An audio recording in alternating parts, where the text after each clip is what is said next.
आज मैं आपके साथ एक मोटिवेशनल विषय पर चर्चा कर। ये विषय है दुखों का मूल यानी कि रूट क्या है। आखिर आज का इंसान दुखी क्यों है? बच्चा, युवा, प्रौढ़, बुजुर्ग दुखी क्यों हैं? ये दुख का मूल यानी कि दुख की जड़ क्या है?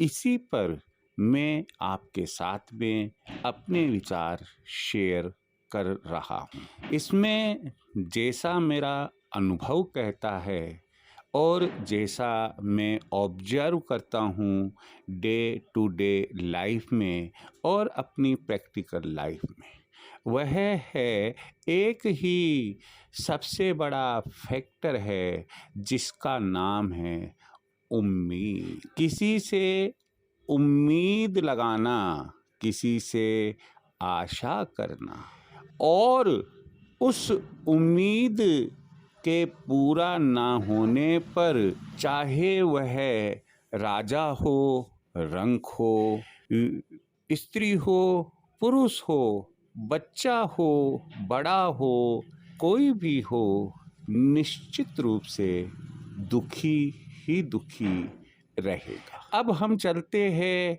व्यावहारिक जगत में, प्रैक्टिकल लाइफ में। ये प्रैक्टिकल लाइफ में हम क्या पाते हैं? दुखों का क्या यही मूल कारण है? तो मैं आपको बता दूं, जैसे माता पिता अपने बच्चों से बहुत सी उम्मीदें लगाए हुए होते हैं। जब वो छोटा हो रहता है तब स्कूल कॉलेज में अच्छे परसेंटेज से अच्छी रैंक लेकर पास होगा, यह उम्मीद हो। जब बड़ा हो जाता है, स्कूल कॉलेज पास कर लेता है, किसी अच्छी सर्विस के लिए वो क्वालिफाई कर लेगा, उसकी बढ़िया नौकरी लग जाएगी, यह उम्मीद है। नौकरी लगने के बाद में वह अपने माता पिता की देखभाल करेगा और उन्हें सुखी रखेगा। जब माता पिता सीनियर सिटीजन की कैटेगरी में आ जाएंगे तो वह उन्हें उसी प्रकार रखेगा जैसे उसे बचपन में उसके माता पिता ने लाड प्यार से रखा था। यह उम्मीद। अब आप ये सोचिए, क्या ये वर्तमान में पूरी हो रही है? क्या माता पिता बच्चों से संतुष्ट है?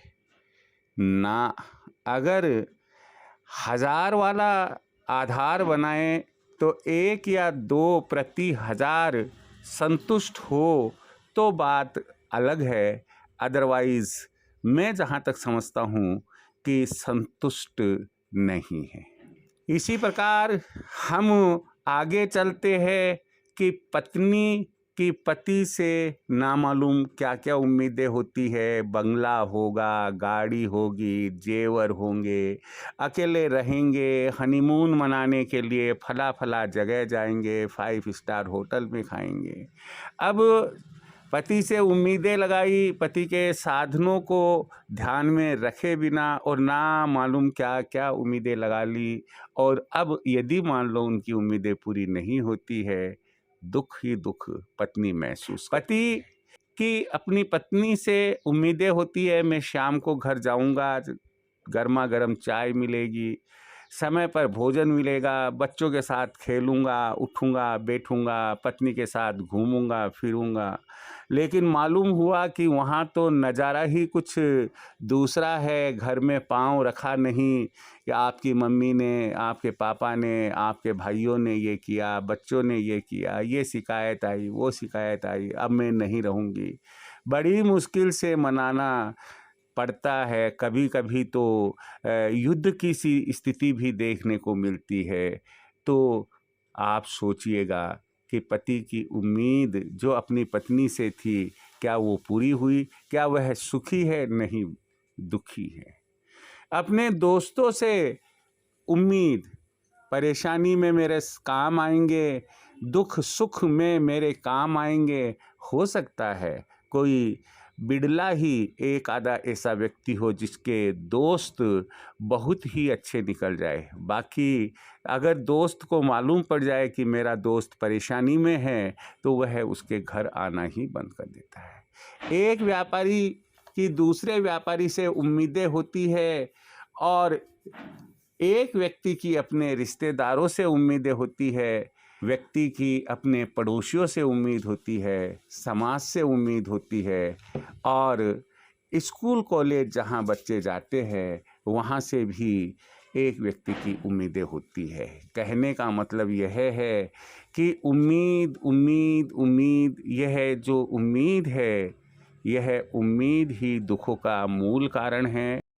यदि उम्मीद ही रखनी है तो अपने आप से रखो, क्यों कि आप स्वयं अपने आप के बारे में जानते हैं कि मैं अपने लिए कितना अच्छा और कितना बुरा काम कर सकता हूँ, अपने परिवार के लिए मैं कितना अच्छा कितना सही रह सकता हूँ।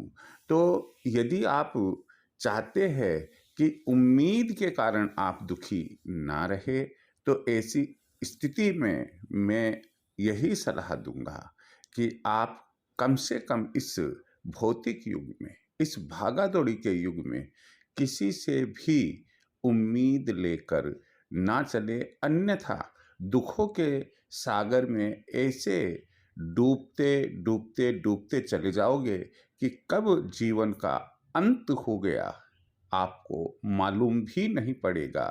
जय श्री कृष्ण।